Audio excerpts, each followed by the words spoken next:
What is up, Guardians? It's Mano 777 coming to you with another Destiny Weekly Reset video. There's a lot to talk about this week. First of all, you can see that I'm wearing my Iron Banner clothes, and we will talk about that after we talk about the Nightfall and Weekly Heroic Strike. Some good news there. But first off, we are off to planet Earth so we can take care of Omnigul in the Will of Crotus Strike. Big thanks and shout out to Spider, who did some data mining and confirmed that we are going to have Omnigul with Arc, Rainbow, Solar, Void, every kind of burn that you have on the planet. Now, what does that mean for you? Well, first of all, again, very much like last week, every weapon that you have that has an element associated with it is going to do a significant amount of damage. So here are some weapon recommendations for you. First of all, bring your Fatebringer, ladies and gentlemen. You'll see here I waste whole sets of mobs with just a few shots with my Fatebringer, and that's because the impact of the weapon is significantly tied to the Firefly perk that it has. Make sure that you bring that along, especially during these first Thrall sections. Now, even though Light Switch is not on, the Thralls still have arc damage in their claws, so make sure you keep your distance, take them out from a distance. If you do not have a Fatebringer, I would highly recommend bringing Fang of Earroot, to make sure that you take out as many of the enemies as you possibly can. Another good primary weapon I would highly recommend is Oversoul Edict, especially when you get to the end of the level.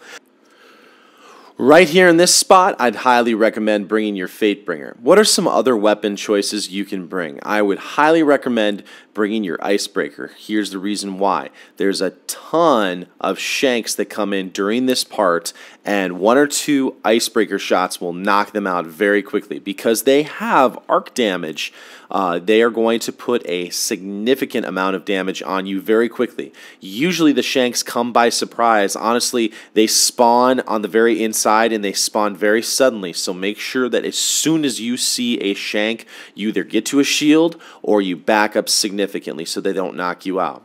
Icebreaker is a great weapon because you can recharge all your special ammunition and you don't have to worry about running out and getting it, especially because it is Rainbow Burn. In addition to the Fatebringer, I would recommend any kind of an arc weapon during this part. Their Fallen have arc shields, as well as many of the Crota's end weapons have arc damage associated with them, but they also have Hive Breaker on it, so you can take out the Hallowed Knights, the Hallowed Thralls, and all those kind of things. During this section, if you have an Abyss Defiant that's highly leveled up and it has Lynchbane, this is a great part to take out one or two of these wizards and to disorient them during this part. A great weapon to have with you. Always make sure you check right, because there's a Hallowed Thrall that is over there, and I've seen many people go and die to it.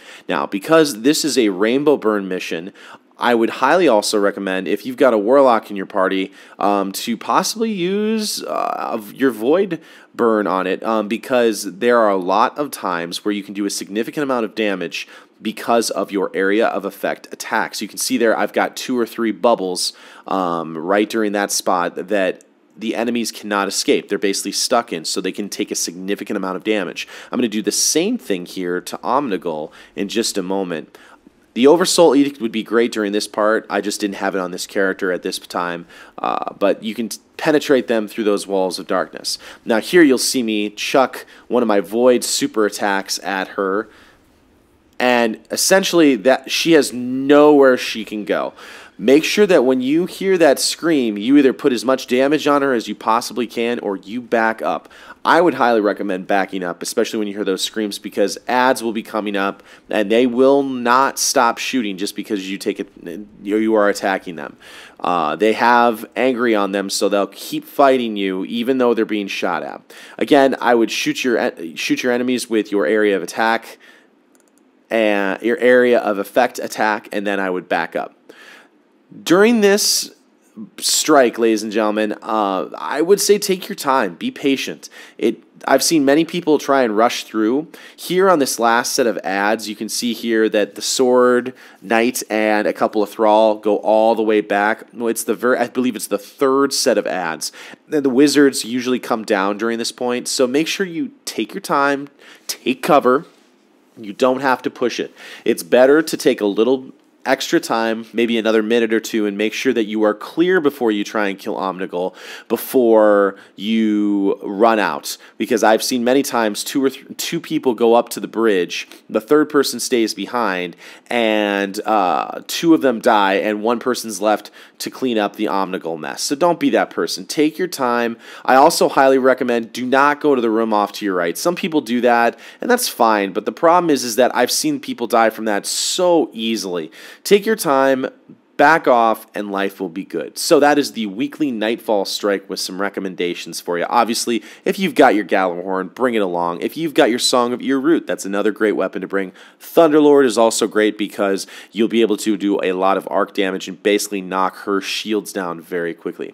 Now let's talk about Iron Banner this week. A couple of things for you to note. There are a number of changes, and Deej has talked about that in last week's weekly update from Bungie. First of all, you are going to be able to get Iron Banner helmets for the first time ever, which is exciting. However, a couple of notable changes. There's no way to access the Iron Banner from the Crucible menu on the top of on the right side of the director. You can only access it from the left side. When you are doing the Iron Banner, make sure that you have a mark, a bond. You also have your shaders and your banners because you will get more XP. I believe it increases over time when you pick up the tempering buff. To pick up that tempering buff, you need a couple of motes of light, and life is good. I will leave a description and a link to my prior video where I talk about the weekly updates and the daily increases to the tempering buff that happen, and so you can check that out. And I'll also leave a description in my comment section so you don't have to necessarily look if you don't want to. But a couple of really cool weapons that I've picked up from Iron Banner since I've been playing. I picked up a Timur's Lash with a sick roll with Outlaw, Luck in the Chamber, Flared Magwell, and Send It. This gun is fantastic. I absolutely love it. It's my favorite hand cannon that I have, other than, of course, the stock ones. I also have a Fellwinter's Lie with Final Round, and actually this is amazing. Full auto and Hammer Forge. Some people say they don't like full auto, but I'm able to shoot 3 rounds before some people can shoot 1 with Fellwinter's Lie.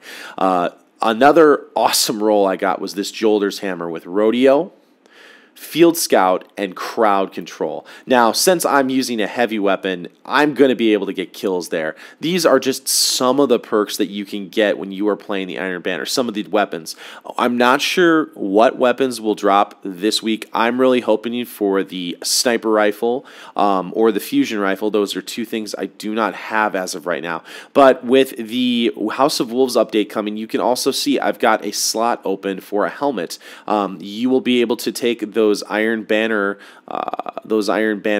pieces of armor, and you'll be able to level them up to the max light level because now of the Ascension piece that they are adding to Destiny. So make sure that you have your bonds, you have your marks, cloaks, whatever you have.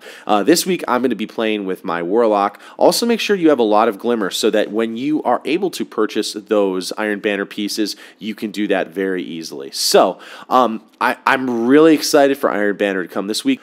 What do you think of the House of Wolves trailer? I'm going to be doing some coverage and an analysis and breakdown once they release the Twitch stream about the Trials of Osiris, so come back to my channel, ladies and gentlemen. If you've got any questions, let me know. Drop them in the comments below. Thank you so much, you guys. You guys have helped boost my channel to almost 500 subscribers. Please like, subscribe. If you've got any comments, let me know. If you want to share this video with your friends, fantastic. I will be coming to you with more Destiny content in the weeks, especially leading up to House of Wolves. So until next time, Guardians, this is Mano, and I'll see you next time in the universe of Destiny.